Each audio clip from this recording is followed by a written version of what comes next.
suis déjà très honoré d'être invité. Et à cela s'ajoute encore l'honneur de clôturer. Au bout d'un moment, avec tellement d'honneur, après ça fait peur. Et j'ai béni Dieu et je prends cela avec beaucoup de considération. Hier, on a commencé à rafraîchir notre mémoire sur notre thème principal d'abord. Destiné, restauré par la main du Seigneur. Et on a introduit l'idée de découvrir sa destinée en utilisant essentiellement que les pensées que Jésus a présentées dans les textes de Matthieu chapitre 5.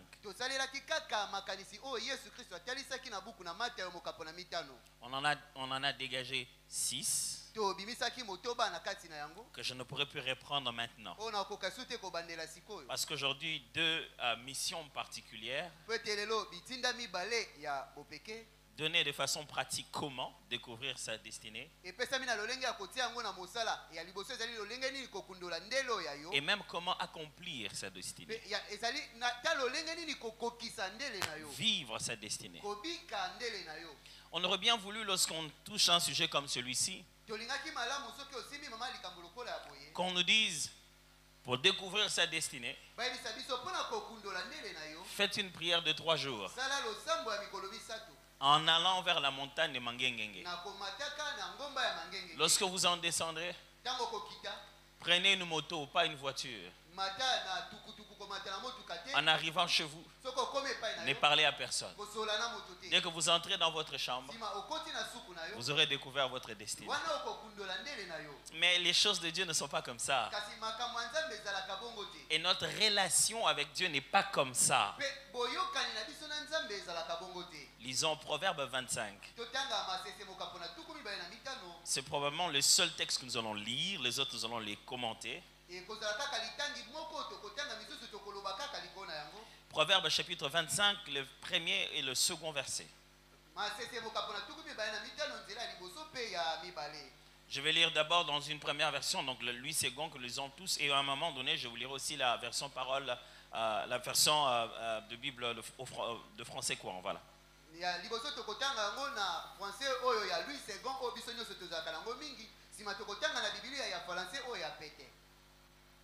Je vais lire. Voici encore de proverbes de Salomon, recueillis par les gens d'Ézéchias, roi de Juda. Recueillis par les gens d'Ézéchias, roi de Juda. La gloire de Dieu, c'est de cacher les choses. La gloire de roi, c'est de sonder les choses. C'est un texte simple en réalité, mais qu'il est important de comprendre, de regarder avec précision. Les Juifs ont jusqu'aujourd'hui, à l'époque, avaient leur façon d'écrire leur sagesse, leur poésie, leurs paraboles, leurs proverbes. Et l'une des techniques la plus utilisée s'appelle des parallélismes, la technique de parallélisme.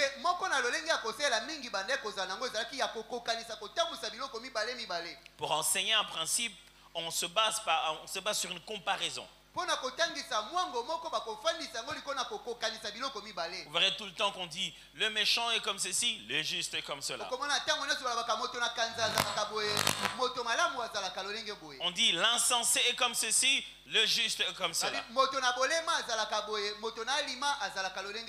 Ceux qui craignent l'Éternel sont comme ceci et l'insensé est comme cela.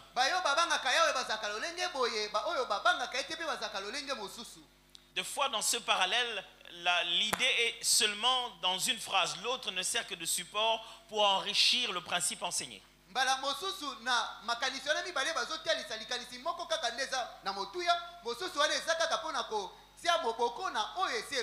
Ce passage, je parie que c'est la première fois, c'est pas la première fois que vous l'entendiez. La gloire de Dieu, c'est de cacher les choses, n'est-ce pas? La gloire du roi, c'est de sonder les choses. Lorsque vous lisez l'entièreté de ces proverbes, le sujet, dans ces 3 premiers versets déjà, ça va être le roi, non pas Dieu. On va parler sur le roi, sur son cœur spécial, en disant que les auteurs, autant les profondeurs, autant le cœur du roi est caché.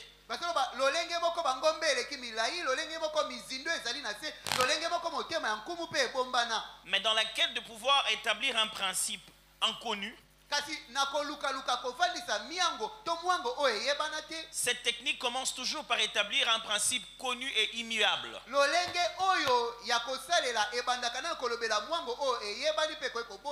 Le raisonnement gréco-romain auquel on nous a habitués à l'école, on dira qu'il faut d'abord établir une proposition universelle, une vérité qu'on ne peut contredire.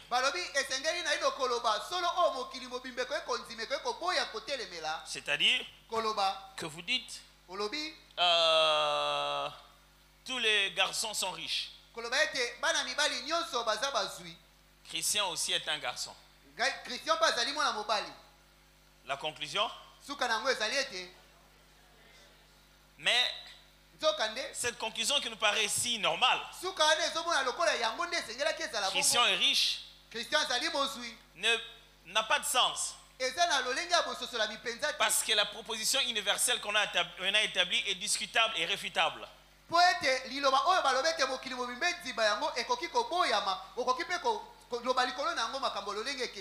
Tous les garçons ne sont pas riches. L'universalité de cette affirmation n'est pas établie. Et quelques garçons sont riches. Christian est garçon. La conclusion est perdue. Oui. Vous pouvez dire quelques Christians est riche. Alors pour bien faire comprendre les choses, Salomon établit d'abord une proposition universelle qui ne peut pas être contredite pour que ce qu'il va dire après aussi tienne dans la logique.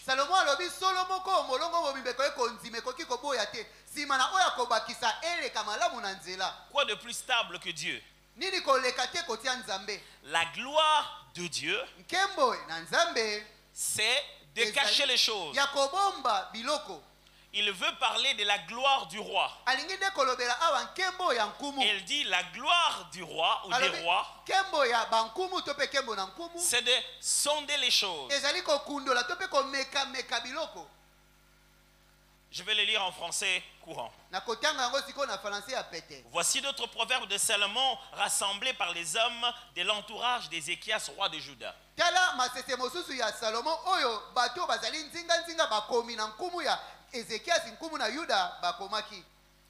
Nous honorons Dieu parce qu'il tient certaines choses cachées. Vous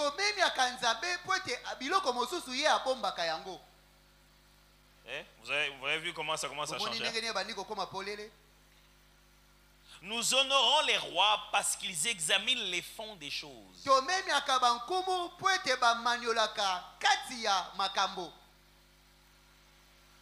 Le mot utilisé ici en hébreu pour dire Dieu qui cache les choses, ce n'est pas le mot aller cacher pour qu'on ne puisse pas voir. Où est partie l'eau? Il a caché la bouteille d'eau. Il ne veut pas que les gens voient. Dieu de la Bible déteste que son peuple vienne vers lui comme si sa destinée est cachée. Il dit, pourquoi tu me dis ma destinée est cachée devant toi l'Éternel? Dieu n'aime pas qu'on vienne vers lui comme si lui aussi n'est pas informé. Le mot qui est là pour la gloire de Dieu, c'est de cacher les choses. L'hébreu dit consigner les choses. Ok? Quand vous entrez dans un supermarché et que vous amenez un sachet, qu'il y a des choses qu'on vend peut-être aussi dans le supermarché. Qu'est-ce qu'on fait d'habitude? On laisse le sachet, n'est-ce pas? On ferme, on laisse. Et vous donne un jeton, n'est-ce pas? Et vous partez avec, n'est-ce pas? Ça, c'est ce qu'on appelle consigner les choses. Il dit Dieu, nous les craignons. Nous l'honorons. Nous les respectons. Pas parce qu'il a mis les choses hors de notre portée. Pas parce qu'il a fait que nous ne puissions pas toucher. Encore le même problème. Hein?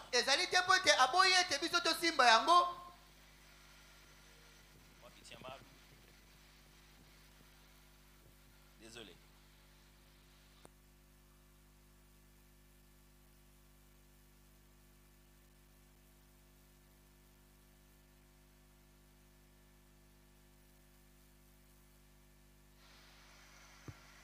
Merci. Pas parce qu'il va mettre les choses hors de notre portée pour que nous ne puissions pas les toucher. Mais parce qu'il va mettre les choses hors de notre portée jusqu'au temps convenable.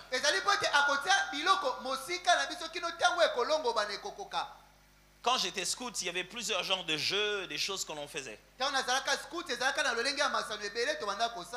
En tant que chef scout, quelquefois il fallait concevoir ces jeux-là. Et il y a des jeux qu'on appelle la chasse au trésor. Quelque part, on a placé quelque chose et on vous donne des instructions. Marchez à 10 pas au nord. On donne latitude, longitude. Et là, vous trouverez l'indice. Et l'indice, là-dessus, va vous dire encore quelque chose. Une phrase du genre, je suis fragile, mais sur la tête de toute reine. Vous dites, ah, peut-être que je cherche quoi? Ce sera un cheveu, une couronne. Je n'ai pas caché la chose. Je consignais la chose au bout du parcours par lequel tu vas découvrir son importance. Alors, ce qui fait de Dieu Dieu, c'est sa capacité à prendre ta destinée et à faire un plan à la chasse au trésor. Et à consigner ça près d'un portier appelé le temps. Il dit tant, attends-le ici. S'il vient ces jours-là en étant l'homme qu'il faut, tu lui donneras les choses qu'il faut. Et le temps nous attend tout le temps. Alors, je me répète. Ce n'est pas un seul jour de ta vie. Tu vas avoir des grands rendez-vous de la destinée. Les genres de choses pour lesquelles Dieu te parle. Tu dis seulement toi, tu étudieras en Europe. Et après? Ce choix-là de où tu vas étudier va déterminer tout le reste de ta vie. Et quand Dieu te dit, toi, tu étudieras là-bas, il veut dire au temps étude, j'ai consigné quelque chose à l'intérieur sur ta destinée. Est-ce que quelqu'un me comprend ici? Alors il dit, nous honorons nos leaders parce qu'il y a un grand plan. Et ils doivent travailler en détail pour savoir comment y arriver.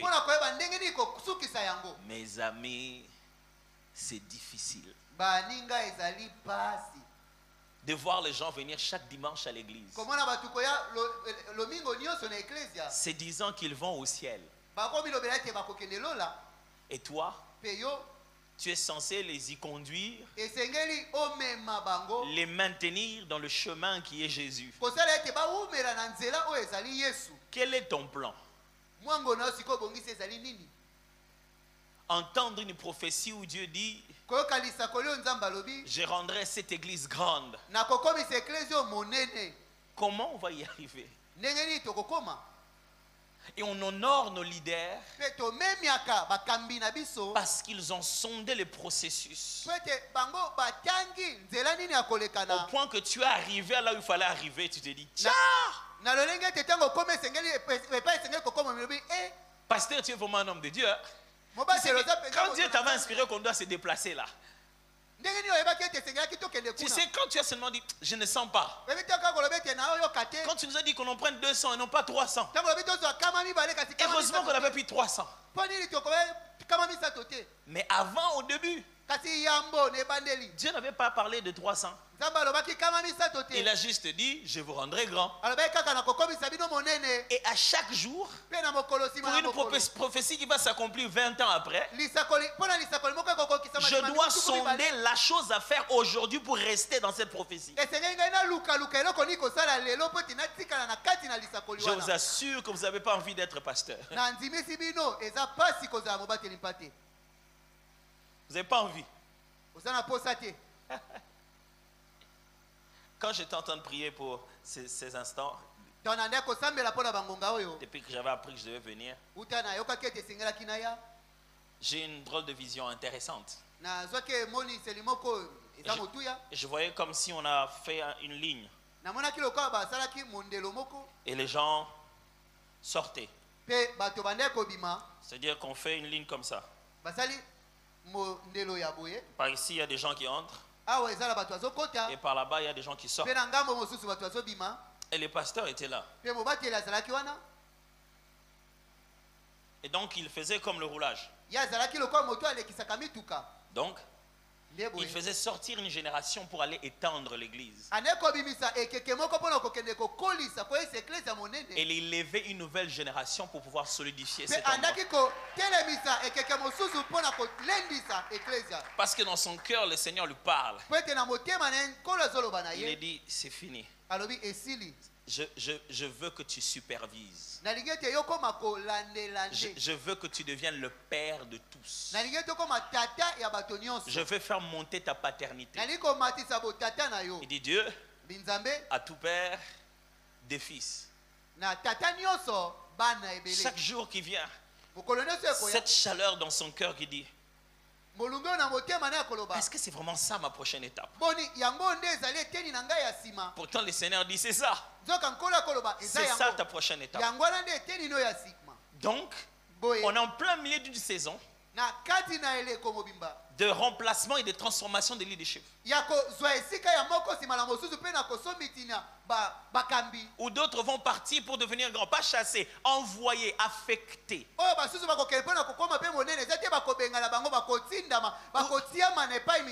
Où d'autres vont être manifestés.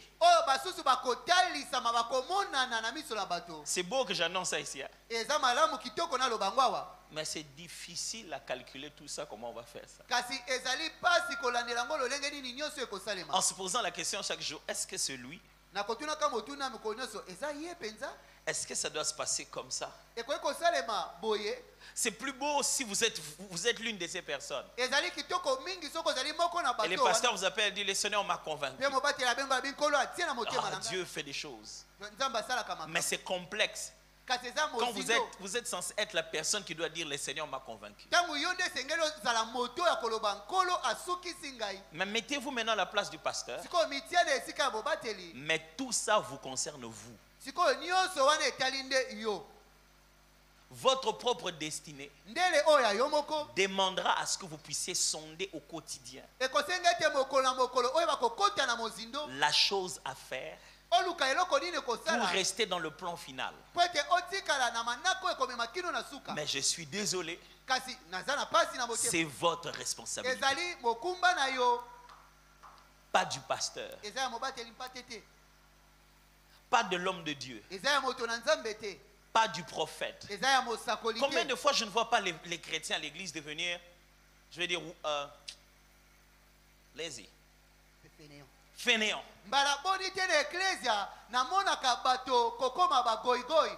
Derrière les dons des autres. Prophète, prophète, qu'est-ce que ton Dieu a dit? Et ton propre Dieu.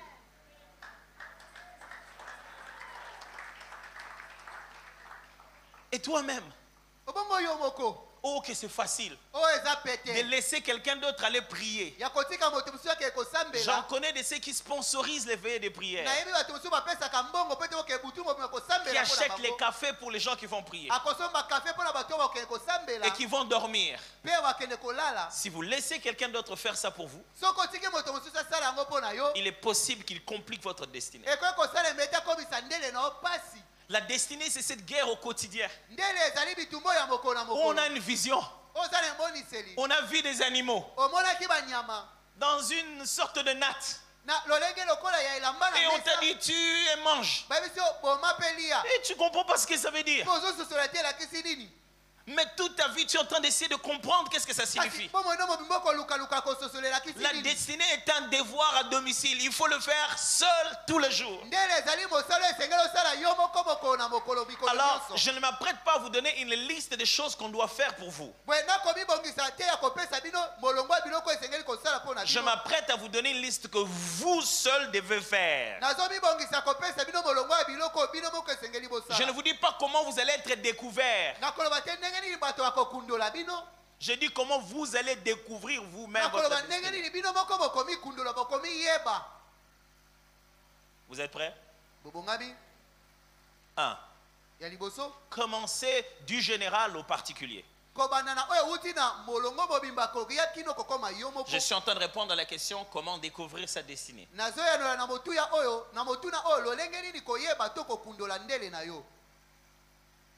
1. Commencez du général au particulier. Si vous voulez savoir pourquoi Dieu vous a appelé que vous seul, commencez d'abord par savoir dans quelle famille, je veux dire dans quelle généralité vous êtes. J'explique. Si vous voulez comprendre les promesses particulières de Dieu, commencez d'abord par saisir les promesses générales de Dieu. Ok? C'est-à-dire, vous voulez savoir qu'est-ce que Dieu veut de vous particulièrement? Répondez d'abord à la question, qu'est-ce que Dieu veut d'un enfant de Dieu? Avant ça, réponds à la question, qu'est-ce que Dieu veut de l'être humain? Et puis commence à réduire ton cercle. Qu'est-ce que Dieu veut de cette église? Est-ce que tu es en train de me comprendre là? Qu'est-ce que Dieu veut de ta famille? Commence par le général vers le particulier. Écoutez-moi mes frères, quelle que soit la grandeur de ta destinée, les desseins de l'univers est déjà limité. Il y a une fin déjà. Tu ne peux pas avoir une grande destinée telle que le Seigneur t'enverra évangéliser dans l'enfer pour sortir les âmes perdues.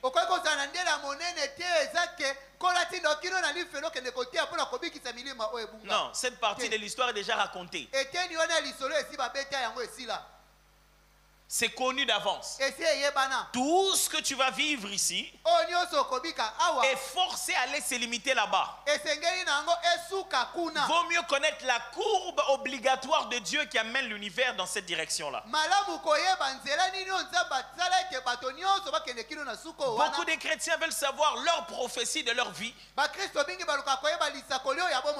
ils ne veulent pas savoir qu'il est écrit en toutes ces choses, vous êtes plus que vainqueurs par celui qui vous a aimé.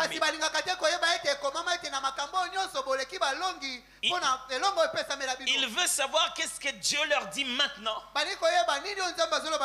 Et ils ne veulent pas entendre qu'il est écrit, je ne vous abandonnerai jamais et je ne vous délaisserai jamais. Si tu ne crois pas au Dieu de la Bible, tu ne croiras pas non plus au Dieu de la prophétie. Parce que la Bible est la prophétie par excellence. Frère, nous devons devons nous emparer de toutes les promesses générales.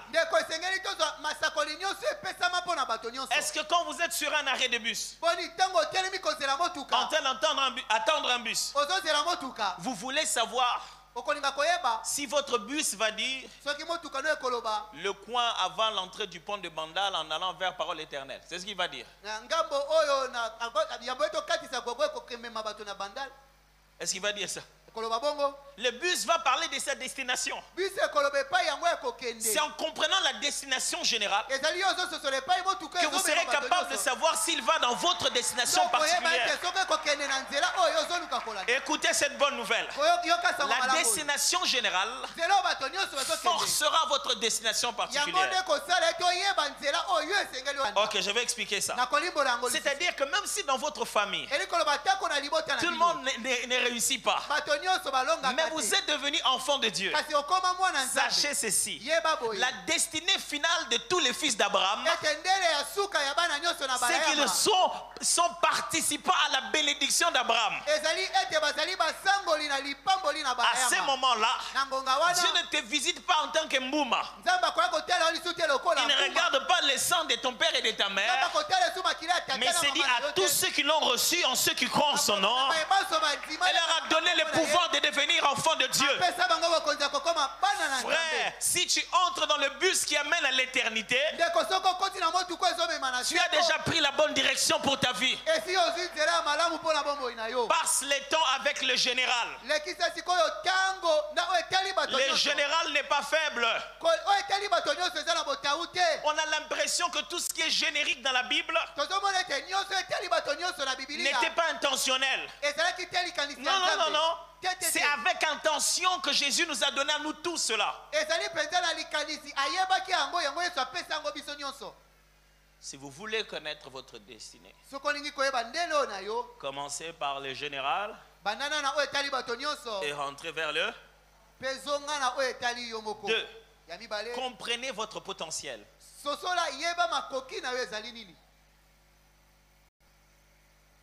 Je ne sais pas si j'ai déjà eu le temps d'expliquer ça ici. Non, si j'ai déjà eu le temps de l'expliquer. Je vais essayer d'y être vraiment rapide. Voici une manière simple de comprendre un potentiel. Le potentiel, c'est la matière brute. J'ai une question pour vous. Quand il y a un foufou à table, c'est fait de quoi?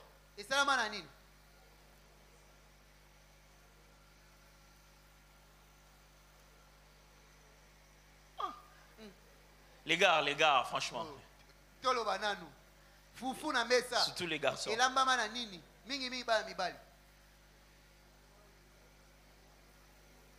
Quoi? L'eau, farine de manioc, maïs, hein? Ou semoule. Quoi? Le feu, marmite, malaxeur, oui. Et Kateli. Voilà, là c'est quelqu'un qui a déjà fait cette opération chimique. Donc c'est un chercheur. Donc il a déjà été au laboratoire de la fabrication. Est-ce qu'avec le malaxeur, vous pouvez faire le foufou? Quel est le vrai potentiel du foufou? Qu'est-ce qui détermine la grandeur du foufou? L'eau. C'est ça qui va même déterminer si le farine de manioc que tu as va suffire ou pas.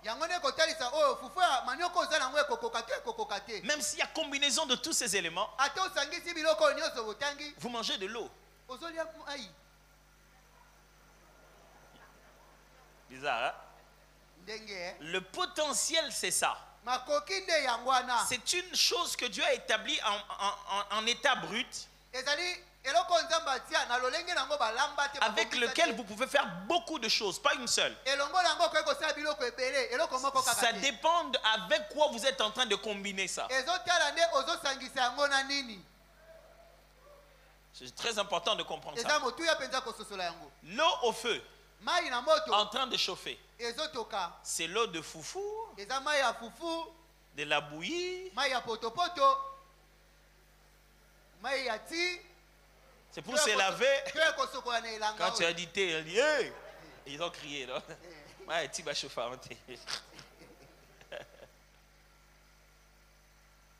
L'eau en train de chauffer, ça peut chauffer pour plusieurs choses.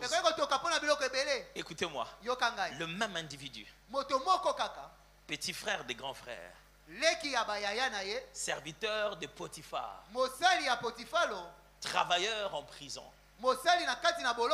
ministre d'État, stratégie divine pour sauver le peuple d'Israël, préfiguration de Jésus-Christ et prophète de la nation. Le jour où il est en train de suivre ses grands frères, ses grands frères le regardent. Et toi, tu fais que aller raconter des choses aux gens. Yo songi boy. Toi, tu es un commun. Yo so dans ma baie. Toi, tu auras une fin cynique. Ils ont vu ça. Ils ont vu ce qu'on appelle la distorsion d'une qualité. Quand le potentiel est encore à son stade minimal, ça se manifeste sans contrôle au point que ça paraît être un défaut. Parce qu'au commencement, c'est encore informe et vide.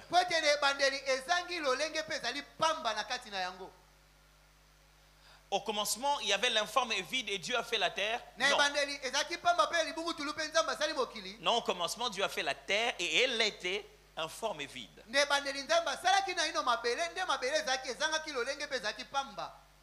Il a cette tendance à manager.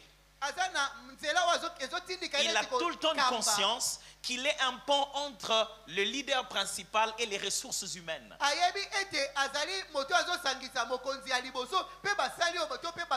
Il est dérangé par la mauvaise affectation des ressources. Mais il est le petit frère. Il va dire à papa, les grands frères sont allés jouer là-bas au lieu de travailler. Un enfant comme ça, quand vous l'avez chez vous, vous pensez qu'il va devenir qui? Beaucoup de destinées ont été assassinées à la maison. Ce que vous lui avez dit, toi tu es un commerce, tu ne vas qu'accuser les gens. Pourquoi parmi les 11 autres personnes, les 10 autres personnes viennent accuser que lui? Il a le sens de la hiérarchie. Celui que vous appelez colporteur, Pharaon fait de lui son premier ministre. Il dit, avec toi je suis en paix. Tu sais veiller sur tout ce qu'il y a. Cet homme a donné la stabilité économique du pays pendant 14 ans minimum. Avec quel potentiel? Le potentiel de remarquer que les grands frères n'ont pas fait le travail, il faut le dire à papa. Ah, c'est ça le problème. Les maisons au Congo sont devenues des cimetières de potentiel.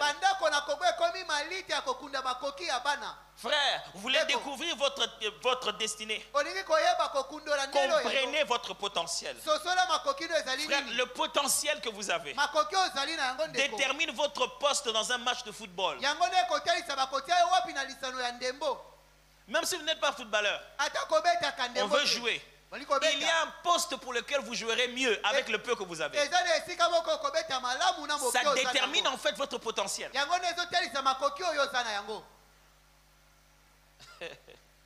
Pourquoi? Pourquoi il s'est senti mal que l'Égyptien frappe les Juifs? au point de les défendre et de tuer l'Égyptien. Pourquoi il s'est senti mal que les Juifs se battent entre eux? Pourquoi il s'est senti mal de voir ces bergers en train de maltraiter ces jeunes filles? Pourquoi il a défendu les jeunes filles de Jéthro? Parce qu'il est libérateur. Il est frustré par l'injustice. C'est une destinée. Seigneur, je t'en supplie, donne à cette génération des parents qui voient la destinée à la maison. La destinée, ce n'est pas l'école. Je vais risquer de prendre ça quand même. Alors, voilà généralement qu'est-ce qui se passe. Lorsqu'on a un potentiel, tout de suite, on y ajoute la connaissance. La connaissance transforme votre potentiel en habileté. C'est-à-dire, vous avez quelque chose que vous ne savez pas identifier jusqu'où vous pouvez arriver avec. Les informations, la connaissance, les études sont les outils appropriés pour chaque forme de potentiel que vous avez. Les charpentiers n'ont pas besoin de 40 jours. Quand Jésus s'en va faire 40 jours, il veut libérer le Messie, l'homme de miracle.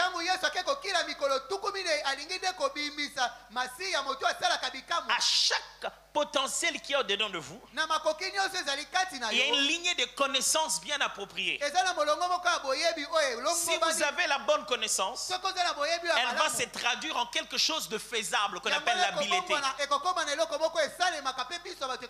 Mes amis, ne vous limitez pas à votre diplôme académique. Les diplômes ne donnent pas l'habileté. C'est la connaissance qui donne l'habilité. Vous pouvez être assis dans une salle de classe, mais vous n'avez rien connu. Vous avez juste eu besoin de passer. Pasteur, maintenant moi je suis déjà licencié comme ça. Je ne sais plus quoi faire. Allez à l'INPP mon cher. Apprenez comment faire les carreaux. Dans tout le cas, toute ton école de droit, tu as payé les Minervan en étant commerçant. Tu étais plus commerçant que juriste. Mais tu avais besoin qu'on t'appelle maître pour l'honneur des parents. C'est fait, c'est bon, on t'appelle maître. Mais c'est maintenant de maximiser ton potentiel. Comment tu peux avoir, tu n'as pas honte de te convertir des païens en chrétiens et tu as honte de te convertir de juriste en mécanicien?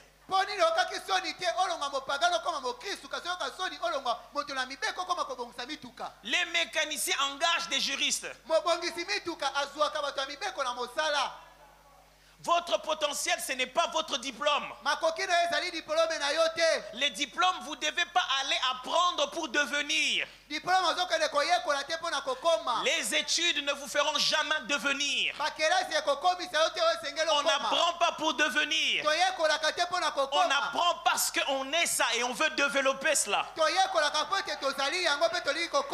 Si vous n'êtes pas médecin, même si vous avez fait médecine, vous n'êtes pas dans votre plein potentiel.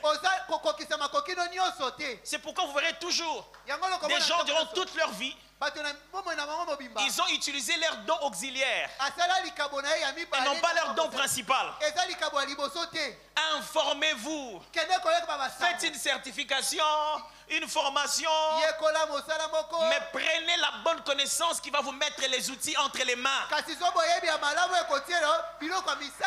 C'est étonnant que tu veux te marier et tu es une jeune fille.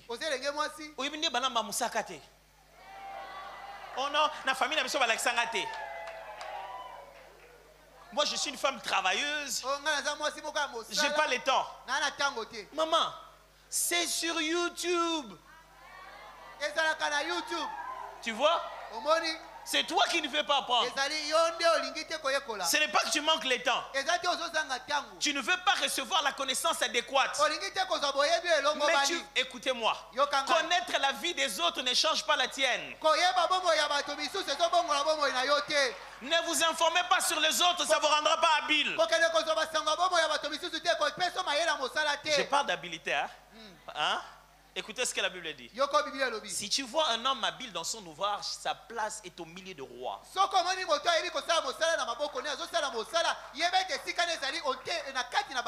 Vous pensez que la première dame s'est fait les cheveux seule? Elle doit choisir quelqu'un, non? Vous pensez qu'elle va aller choisir une débutante? Vous pensez que le président de la République se soigne lui-même? Il a un médecin, non? Pensez qu'il va aller choisir quelqu'un qui t'attend encore?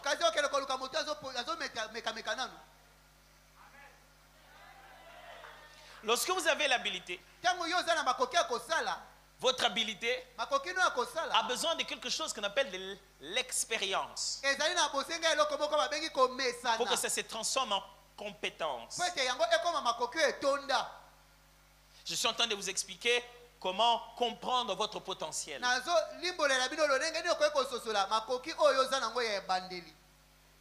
Je dis que l'expérience apportée, l'expérience apportait quoi?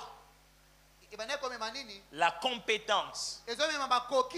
La compétence, c'est la qualité qui montre que la personne est capable de délivrer ce qu'elle promet.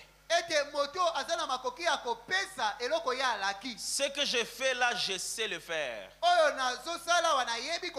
Mais pour en arriver à dire ça, il faut que j'ai fait ça plusieurs fois. Atteindre l'expérience. Nous avons une génération bizarre. Des experts d'une fois. Des commentateurs des expériences qui n'ont jamais vécu. C'est comment les mots difficiles là qu'on a sortis la dernière fois? Ultra, crépitisme, quelque chose. Donc, la capacité que les gens ont à être experts de domaines qu'ils ne connaissent pas. Ils commentent de tout et de rien. Non, c'est pas vrai. Vous savez vraiment le véritable problème de ces pays? Analyste politique. As-tu la compétence? Oh non. Frère, la compétence vient de l'expérience. Et l'expérience ne dépend pas du temps, mais de la fréquence. Fantastique, très bien. L'expérience ne dépend pas du temps. Elle dépend de la fréquence. Qu'est-ce que ça veut dire, pasteur? Je viens d'apprendre à conduire en 2000. L'année 2000. Et on est en 2020. Quand je conduis en 2000, je conduis 10 fois. Et jusqu'à aujourd'hui, je n'ai pas conduit. Il y a un jeune homme qui vient d'apprendre à conduire depuis janvier jusqu'à aujourd'hui. Il conduit tous les jours. Qui a plus d'expérience? Qui a plus d'expérience? Les jeunes hommes, n'est-ce pas? Pourquoi? C'est pas depuis quand il a commencé. C'est à partir du moment où il a commencé. Combien de fois il n'a pas cessé de le faire? Mais faire dans la compétence vient aussi l'échec. On doit savoir combien de fois tu as fait, combien de fois tu as échoué, combien de fois tu as appris de ton échec et combien de fois tu as maîtrisé tes erreurs.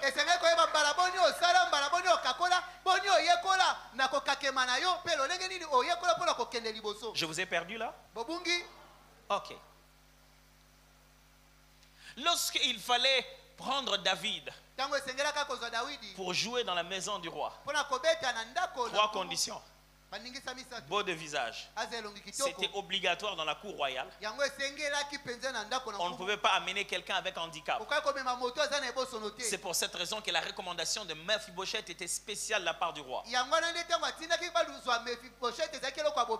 Beau de visage. Habile, il savait jouer. Parce que l'offre d'emploi disait chercher quelqu'un qui sait jouer. Et toi, l'Éternel était avec lui. C'était la seule chose qui manquait à Saül. La présence de Dieu, et lui, il en avait. Mes frères, n'ayez pas la présence de Dieu. N'ayez pas la présence de Dieu sans être habile dans votre ouvrage. Parce que l'offre d'emploi ne dit pas le roi cherche quelqu'un qui a la présence de Dieu. Non. Ça, c'est un critère caché. Mais les critères visibles, c'est que le roi cherche quelqu'un qui sait jouer. Est-ce que tu es compétent? Pasteur, j'ai compris que la plupart des fois que les gens nous demandent de prier pour eux au travail, pour le travail qu'ils sont en train de faire, ils nous cachent comment ils travaillent. Ils nous disent seulement: pasteur, j'ai beaucoup de combats au travail.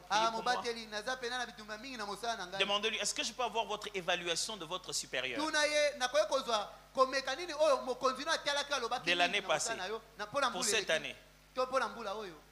Pasteur, j'ai trop de pression. Ils font qu'ils me combattent beaucoup. Tu te rends compte, il n'y a pas de combat. Tu vas regarder. Il fait que promettre. Il y a des targets, il ne les a pas accomplis. Il dormait au moment de travailler et il travaille à la dernière minute. Mes frères, vraiment, tu es en train de saboter ta destinée comme ça. Et lorsque vous avez eu de l'expérience qui s'est transformée en compétence, oui, transformée en compétence, merci. Vous avez besoin de ce qu'on appelle de l'opportunité évaluable pour présenter votre performance. La performance, c'est le fait de répondre au rendez-vous de ta compétence. C'est-à-dire, si tu le peux, alors voici l'opportunité. Il y a des gens qui ne peuvent. Mais ces jours-là, vous vous demandez: mais Ayem Barabient, il chante bien, non? Pourquoi aujourd'hui sa performance n'est pas bonne? Des gens ont développé leur potentiel, devenu habilité, devenu compétence. Mais les jours où Dieu leur donne l'opportunité évaluable pour démontrer sa performance, il y a eu manque de préparation.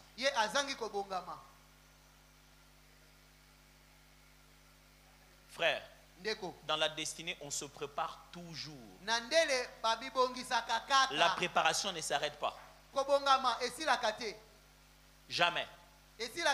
Ma femme me disait: quand est-ce que toi tu vas arrêter d'étudier? J'ai dit: je n'étudie pas, je me prépare.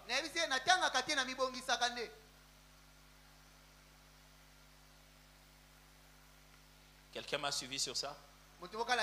Est-ce que ça a valu la peine que j'explique ce schéma? Ok, fantastique. 3. Utilisez vos dons naturels et surnaturels. Si vous voulez comprendre votre destinée, utilisez vos dons. À travers ce que vous avez, je l'ai dit, ce que vous avez à donner, c'est là que vous découvrez pourquoi vous êtes appelé. Très souvent, les chrétiens détestent le monde don naturel. Ils pensent que c'est un bas niveau. Mon naturel signifie venant de Dieu à la première création. Le naturel est déjà divin, mes frères. Okay. Je vais peut-être vous déranger en disant comme ça. Le naturel est déjà surnaturel. Parce que c'est par l'invisible que ça a été créé. La parole de Dieu. Ce que tu appelles nature est naturel. C'est un souffle invisible qui l'a rendu physique. Ce que tu appelles normal, ce n'est pas déjà normal.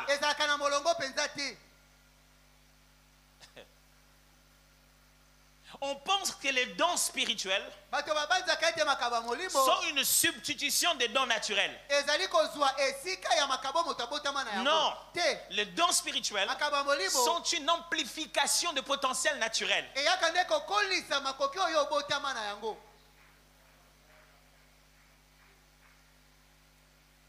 Dieu veut que, chef d'entreprise que tu seras, tu ne juges pas que l'humain d'après le physique, mais que tu aies le discernement des esprits. Parce que tu ne fonctionnes pas qu'avec les employés, tu fonctionnes avec les esprits. Quelqu'un me comprend? Pourquoi ceux qui vont dans les loges occultes sont d'abord allés à l'école et ont été les premiers de la classe? Pourquoi ils ne sont pas allés tout droit directement dans les loges? Parce que le diable ne donne rien. Ici sur la terre, nous fonctionnons avec les potentiels que Dieu a placés dans chaque destinée. Satan ne te promettra rien de ce que Dieu a déjà prévu que tu deviennes. En plus, quand il les promet, il se fait chef de toi. Écoute ce qu'il dit à Jésus. Agenouille-toi devant moi. Je vais te donner tout ce monde. Oh, mais la destinée de Jésus, c'est que tout genou sera fléchi et toute langue sera confessée et qu'il aura toute autorité dans les cieux, sur la terre et sous la terre. Pourquoi ils vont aux études? Parce que nous tous, nous devons développer notre potentiel. Ça ne se fait pas de façon surnaturelle. Mais après, pourquoi ils vont chercher des trucs? Parce que pour fonctionner au milieu des hommes, il faut maîtriser ce qui est spirituel. À un moment, le diplôme ne suffit pas. C'est pour de temps comme cela que l'Esprit de Dieu vient sur vous, afin d'empêcher l'esprit du monde de vous envahir et de vous donner l'esprit supérieur. Quand le roi convoquait Daniel, il disait: appelez-moi Daniel, l'homme qui a le Dieu de l'esprit supérieur. Commencez par vos dons naturels. Qu'est-ce que tu as naturellement? Ta destinée, ce n'est pas le don de parler en langue. Les dons de parler en langue viennent servir dans ta destinée. Ta destinée, tu es né avec à la première naissance.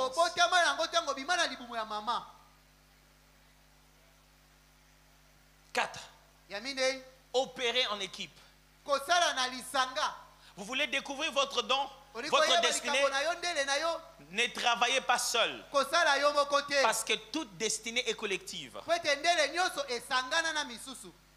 Ce n'est pas en retraite qu'on découvre sa destinée. En retraite, on développe la sensibilité de reconnaître sa destinée. Mais c'est en fonctionnant au milieu des autres qu'on commence à découvrir. J'ai changé de groupe, mais on m'a donné toujours le même rôle. J'étais avec mes grands frères. On m'a donné le rôle de les surveiller. Dans la maison de Potiphar, on m'a donné le rôle de surveiller tous les serviteurs. Même en prison, on me donne toujours le rôle de surveiller les prisonniers. Les jours où je rencontre Pharaon, vous croyez qu'il va me donner quel rôle? Quand Pharaon le regarde, il dit: on ne voit personne d'autre qui peut faire ça. J'ai une bonne nouvelle pour quelqu'un. Ça va devenir évident qu'il n'y avait que toi pour faire ça.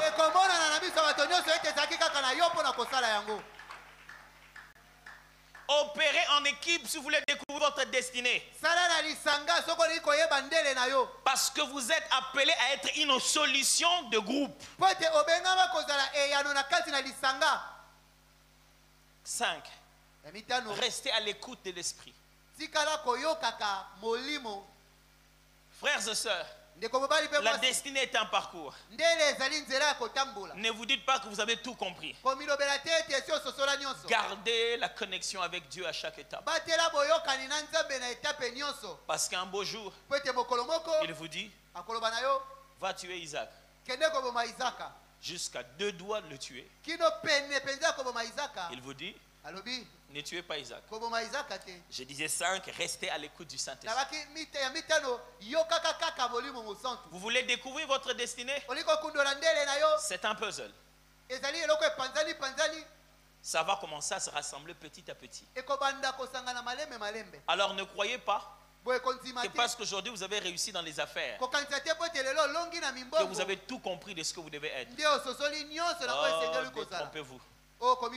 Il y a des gens que Dieu ne choisit que quand ils deviennent vieux.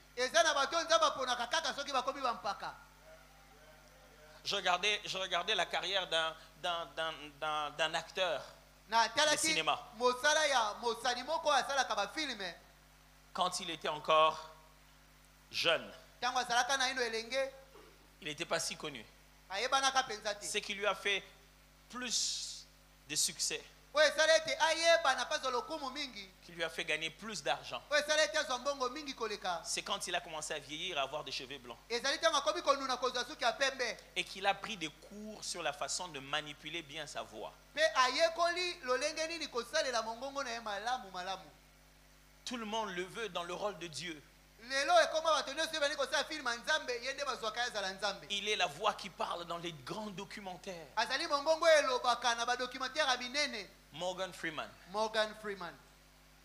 Mais c'est dans sa vieillesse. Il y a des fruits qu'on ne peut pas manger si ce n'est pas encore devenu mûr. Amen. Ta destinée, ce n'était pas d'être le premier de la classe. Après que la classe est finie, il y a une autre vie. Reste à l'écoute de l'esprit.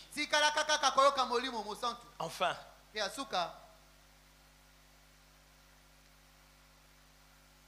bénéficier du mentorat. La destinée dans la vie, pour la découvrir, on a besoin d'être aidé par ceux qui ont découvert une partie de la leur. Personne ne peut vous dire qu'il sait tout de lui. Avec le temps, on découvre les pages petit à petit. Tout ce qu'on sait, c'est que Dieu nous a montré le nord. Il a dit, voilà, c'est comme ça qu'il faut aller. Être comme Jésus. Se préparer à son retour. Il arrive de prendre. Et pour ça, fais ceci. Étudie cela. Alors si tu veux bien découvrir ta destinée, ne pense pas être un warrior personnel solitaire. Moi je ne vais rien devoir à qui que ce soit dans la vie. Si vous ne devez rien à personne, les gens ne vous demanderont rien non plus. Je vais répéter ça. Si vous ne devez rien à personne dans la vie, les gens ne vous demanderont rien non plus. C'est-à-dire, celui qui frime dans son coin, les autres frimeront dans leur coin. On ne te demande pas d'aller t'endetter. Mais dans la vie, il y a des gens, quand vous le regardez, vous dites à cet homme, je lui dois les bases de mon ministère. À cet homme, je lui dois la sagesse de telle époque. À cet homme, je lui dois la période si importante de ma vie. Parce qu'à un moment, le miracle de l'huile est dans la maison. Mais les vases doivent être pris chez le voisin.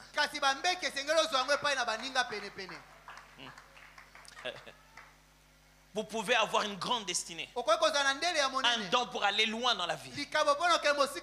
Mais vous n'avez pas assez de vases pour ça. Celui qui vous a demandé, celui à qui vous avez demandé les vases. Quand il vous demande de lui ramener, de leur donner ça, est-ce qu'il ne mérite pas un peu d'huile? Non, sinon demain il va dire que c'est lui. Est-ce qu'il aura menti? Avez-vous déjà été parent? Connaissez-vous la douleur d'un parent d'assister à un enfant, d'assister à un enfant qui ne le reconnaît pas? Dit, mon père vraiment, il n'a rien fait pour moi.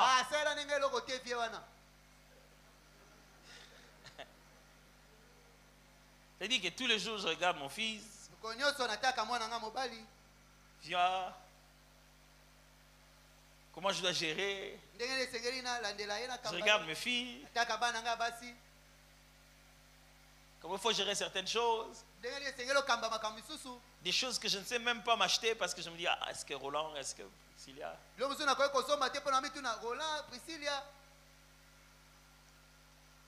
Le jour où on lui paye son premier salaire, il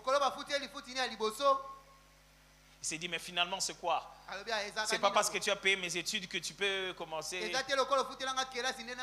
Tu avais payé combien pour que je te donne ça? Je n'ai pas besoin de l'argent de Minerval. J'ai besoin de mes sommeils manqués. De certaines fois où ce n'est pas Dieu que j'ai craint, mais c'est la réputation d'un mauvais père que je n'ai pas voulu te donner. Redonne-moi ça. Redonne-moi les fois où en marchant, ce qui était normal, je ne l'ai pas fait. Parce que je me disais que je suis le papa de Roland. Ça restera sur Internet. On rira de moi, on lui montrera ça quand il va grandir. Remets-moi ça. Celui qui déteste le mentorat n'ira pas loin dans la vie. Vous voulez découvrir votre destinée? Tous les systèmes que l'Église établit, comme de petits groupes, entrez dedans. Trouvez un endroit. Votre destinée, ce n'est peut-être pas intercesseur. Mais en entrant dans ce groupe d'intercession, vous allez découvrir.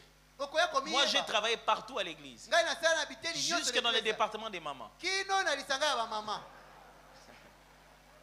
Non, mais j'étais très jeune, j'ai travaillé partout à l'église. Je vous assure.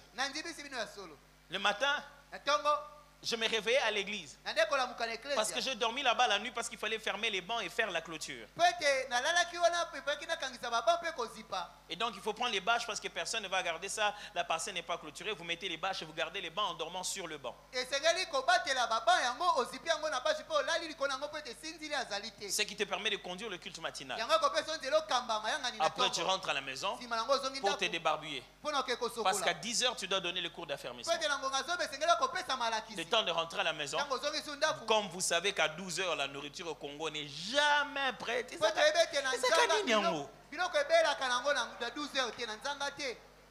On ne va pas en parler aux dames aujourd'hui. Mais la nourriture n'est jamais prête. À ce moment-là, tu cherches qu'est-ce qu'il faut prendre, coca ou quoi. Il faudra encore avoir de l'argent. Parce qu'à partir de 13-14 heures, il faut faire l'évangélisation. Tu prends une direction de l'évangélisation. Le retour, c'est le suivi. Dès que tu arrives à l'église, tu prends ton qui sont là de protocole à l'époque, on portait juste un truc comme ça. Parce que tu dois être protocole à l'entrée pour aider les gens à arriver. Parce qu'au moment de la louange, c'est toi qui dois entonner les cantiques. Malheur à toi si le batteur des tam-tam n'est pas là. Si tout va bien, Tu veux te limiter à être interprète. Mais si le prédicateur a dit qu'il ne peut pas venir, tu dois déjà préparer la prédication. Or, le prédicateur principal, c'est aussi le pasteur. S'il n'a pas prêché, c'est que c'est aussi toi qui dois donner les annonces. Et prier avec le serviteur avant qu'il ne parte. Après cela, il faut rassembler les bancs. Mon frère, on ne découvre pas sa destinée en restant à la maison. C'est une affaire de fréquence. Encore. Lève bien ta main, j'aimerais prier avec toi. Je prie Dieu qui te donne le courage de reprendre encore. Il y a des gens qui ont échoué, mais c'était le bon endroit. Ils ont échoué, ils ont eu l'opportunité, mais ils ont échoué. L'opportunité a échoué. Et n'a montré simplement que ta performance n'était pas bonne. Mais ça ne signifie pas que tu étais incompétent. Je prie et je déclare que le Dieu qui accorde une seconde opportunité te le donne aussi. Je prie qu'à partir d'aujourd'hui dans ta vie, quel que soit ton âge, que l'Éternel te redirectionne dans ta destinée comme il se doit. Je prie ce soir que le Dieu de grande destinée commence à ouvrir ta destinée devant toi comme un livre, que ça commence à s'ouvrir comme un livre, que les gens t'en parlent, les prophéties te le confirment, les prédications y insistent, les songes y reviennent, les collègues insistent, la famille te les rappelle, les souvenirs reviennent, la prière te met la confirmation. Tu n'es pas sur terre par hasard, il y a une destinée sur toi. Je prie et je déclare que tu entres dans une quête de découverte. Ne t'arrête pas. Même quand tu entends quelqu'un d'autre en train de parler, entends ce que Dieu est en train de dire à l'intérieur de toi. À partir d'aujourd'hui, même si tu es au pourtour et que tu ne joues pas le match, laisse le joueur en toi commencer à bouillonner et à bouillonner. Je déclare et je confesse, ce n'est pas parce que tu n'es pas envareuse que tu n'es pas appelé à jouer. Ton temps arrive, tu vas jouer. Je prie et je confesse que Dieu va commencer à dévoiler à tes yeux les choses réelles pour lesquelles tu as été appelé. Tes dons naturels, tes dons spirituels, ton potentiel, l'équipe dans laquelle tu dois être. Je prie, je confesse. Dieu te fera sortir de là où on t'étouffe et il t'amènera de là où on va te propulser. Je prie et je confesse. C'est terminé la saison d'étouffement, c'est terminé. Les destinées ne seront plus étouffées. Je prie, je confesse. Tous ceux qui ont été frustrés, blessés, parce qu'à la maison, au lieu de voir leur capacité managériale, on a vu un petit garçon qui accuse les gens. Tu n'es pas ce que ta belle-mère a dit que tu étais. Tu n'es pas ce que ton prof à l'école a dit que tu étais. Ce qui était en toi est beaucoup plus grand que ce qu'ils ont dit. J'aimerais te le dire, sache-le aujourd'hui. C'est eux qui ne t'ont pas compris. C'est eux qui ne t'ont pas compris. Tu n'étais pas un colporteur. Tu étais un premier ministre de Pharaon et eux, ils ne le savaient pas. Je prie et je confesse que pendant longtemps, tu t'es laissé être défini par la colère de ton père.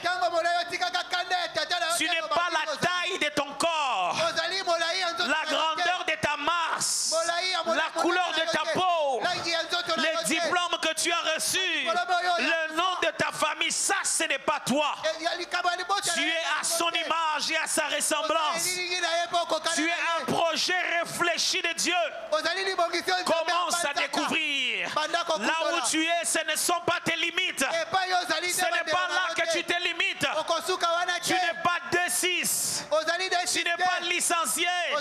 Tu n'es pas docteur. Tu es un bulldozer que Dieu a préparé pour la grandeur. Que le diable ne te mente pas. Tu n'es pas bloqué. Tu n'es pas retardé. Tu n'es pas envoûté. Les choses sont cachées et consignées. Au temps voulu, tu vas entrer en possession de ces choses. Si tu t'es perdu, Dieu ne t'a pas perdu. Écoute-moi bien, si tu t'es perdu, Dieu ne t'a pas perdu.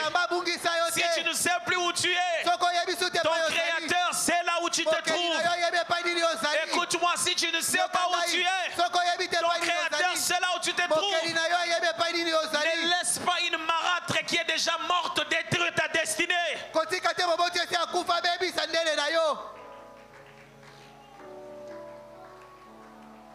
Ta destinée sera grande. C'est ce qu'il dit, ta destinée sera grande. Ta destinée sera grande. Yes, ta destinée sera grande. Oui, ta destinée sera grande. Grande, grande, grande.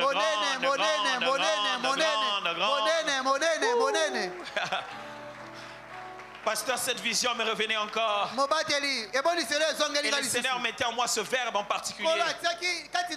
Parce que depuis que je suis là, j'étais en train de demander à Dieu. J'ai besoin de quelque chose de plus pour pouvoir confirmer ce message. Il a dit, dis-lui, je vais émonder. Je vais émonder. C'est le verbe qu'il utilisait dans la Bible. Il dit les bons vignerons. Quand il vient, il voit l'arbre qui pousse des fruits. Il émonde. C'est-à-dire il coupe ce qui est en train de grandir déjà. Parce qu'il veut faire grandir encore plus fraîchement. Et il veut se servir de ce qui a grandi pour faire grandir encore ailleurs. Parole éternelle. Vous êtes dans la saison de l'émondation.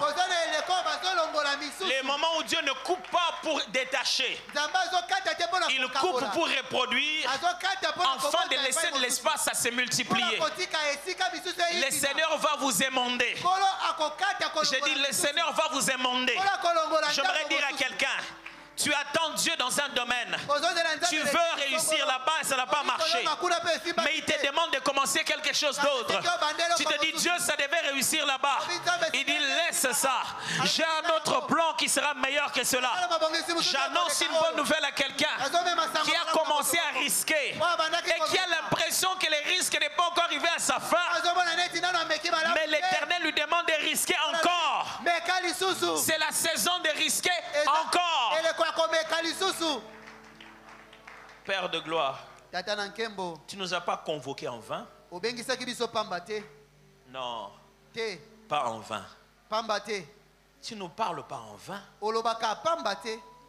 Non, pas en vain. Tu nous connais. Tu nous connais. Tu avais de foules de plus de 6000 personnes. Et la Bible dit, Jésus n'avait pas besoin qu'on lui dise quoi que ce soit car il connaissait ce qui est en l'homme. Tu ne rateras personne dans ce joint main de compassion.